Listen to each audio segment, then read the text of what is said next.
Hello, my name is Cassidy Knoll, and this is my career project on Dermatologist. This is one of my top careers that I wish to pursue in college after I graduate high school, and I am very fascinated with this career. I hope as we go through the slides and I go over the many different areas of this career, you will find it just as fascinating as I do. To begin with, I chose dermatology as my career because I've always had a fascination with jobs in the medical field, and dermatology is one that holds the most curiosity in my life. Growing up, I struggled with my skin because I would experience hormones and sunburns, which piqued my interest on why these skin conditions occur and how to treat them. On top of my current curiosity, I also want to research more into this career so that I have more knowledge and a better understanding of the subject. Next is the job industry. The dermatologist career falls into the healthcare industry because it provides bodily care to patients' skin, hair, and nails. I would love to go into this field because I take pleasure in helping people with their medical conditions. Some jobs within this industry include, but are not limited to, nurses, doctors, and dentists. All of these jobs do different things, but all share the same focus of helping people with medical concerns and problems relating to their bodies. Moving on to earning potential when becoming a dermatologist. The average yearly salary for a dermatologist is $376,749. Depending on where you are located, how much training you have received, and which medical level you are on, the yearly salary can fluctuate. Dermatology is an attractive career choice in the world currently, and the demand or decrease in these jobs would affect salary as well. On top of earning potential, the job advancement potential when becoming a dermatologist is very high. As you get more experience with the field, there are bigger opportunities to move up to a higher level of dermatology. The lowest level of dermatology consists of diagnosing patients and prescribing treatments based on the appearance of their condition. As they move up, they start to handle things such as performing surgeries and using microscopes to diagnose. Correspondingly, to be a dermatologist, you need many years of education and training. The average amount of college and/or training you need in dermatology is 12 years. This consists of obtaining your bachelor's degree, 4-year education in medical school, a 1-year internship, and a dermatology residency. Some of the schools that I chose for my path to becoming a dermatologist are New York University and the University of Miami. I chose these schools because they both have great dermatology programs, and one is in my state of residency, which is great for when I go to college. For my personal academic path, New York University would be my last option, with University of Miami being my first, considering my point about an in-state school. I would make sure to conduct my research once I am in college to ensure that I am taking the correct classes and that I am on the best path for my success as a dermatologist. Tracing back to education and training, the career training needed to be a dermatologist consists of all the education and training I mentioned, with the included dermatology license, medical degree, etc.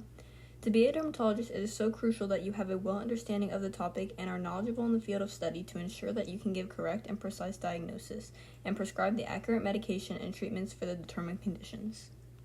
Next, being a dermatologist requires many financial resources. The total cost of my education to be a dermatologist is between $286,454 and $390,848. Some careers may be cheaper than being a dermatologist, but dermatologists require top-end training and high-end resources to be able to become certified with their degree and to make sure they have the correct qualifications to diagnose or prescribe things to patients. My plan to be able to pay this amount of money for my education is to find financial support in my family members and try to earn a scholarship in my sport for college. I will also possibly pay as I go and work on paying the money in segments as I earn it. Backtracking to a previous module, I used my career survey results to determine if being a dermatologist aligns with my personality and skills. I have an idealistic, social, caring personality, which makes me able to work well with other individuals, which is also a key skill when working in the dermatology field. I also have key characteristics that include positive change and cooperation, which also benefits me with this career. Working in healthcare requires a lot of empathy for others and determination to do effective and accurate work for your patients. And after looking back on my results, this job aligns well with my personal values and skills. Next, we are looking at job responsibilities of a dermatologist.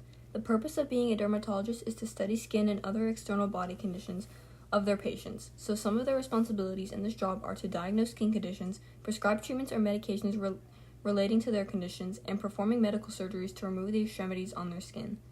They also are expected to inform their patients to the best of their ability about their conditions and how to take care of them.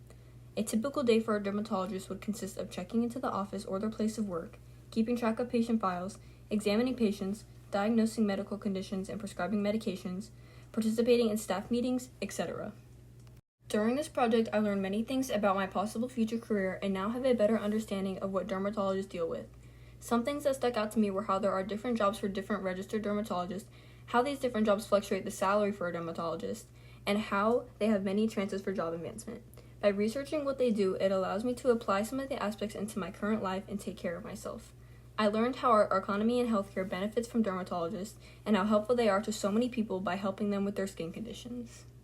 Moving on to my plan B, some new questions that my research has sparked are how many people actually continue their path to becoming a dermatologist after considering their education, training, and documentation, and why don't all dermatologists deal with the same thing? After considering the requirements for this job, I started to question if I would be determined enough to go through all of these requirements. I still have a little time before college to think about my path, so I'm definitely not settling on anything yet. My plan B, if I end up not becoming a dermatologist, would be to become a psychologist, someone who studies the brain. I find both jobs interesting, so I would be happy to find a career in either. Finally, my personal story. I chose to do my research project on dermatologists because I've always been very interested in the healthcare field. My mom has worked as a nurse my whole life, so I've always had to be around and be exposed to what happens in healthcare, which has influenced me to also work in it. When I became a teen, I had various skin issues, which is when I started to become interested in how to take care of my skin. Considering my caring and empathetic personality, helping people with medical conditions as a dermatologist would be a good fit for me. That is the end of my presentation. Thank you so much for following along with what I have to say about dermatology, and I hope that you found it very interesting.